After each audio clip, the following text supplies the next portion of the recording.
वृद्ध व्यक्ति जो है ये ऐसा क्यों? तो इनके छंदक ने बताया, जो इनका सारथी था, छंदक ने बताया कि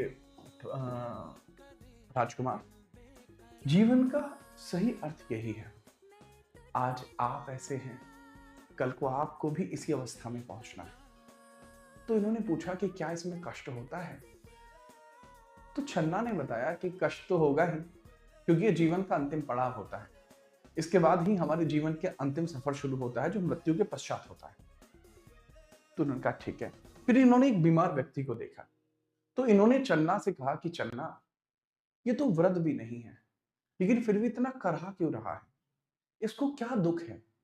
तो उन्होंने कहा कि राजकुमार, ये बीमार हो चुका है, इसको दुख है, इसके शरीर में दर्द है, इसको दुख है। कहने लगा लेकिन ये तो वृद्ध भी नहीं है। कहने लगा कि एक अवस्था होती है जिसमें एक व्यक्ति अपने उम्र से पहले ही दुख की अनुभूति करने लगता है।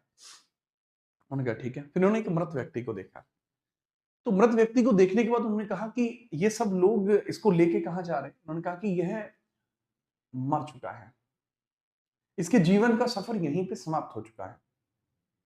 कहने लगा ठीक है। तो यहां डेड व्यक्ति के बारे में चर्चा होने लगी। फिर अंत में इन्होंने सन्यासी को देखा, तो इन्होंने चन्ना से पूछा कि चन्ना, ये खुश क्यों है?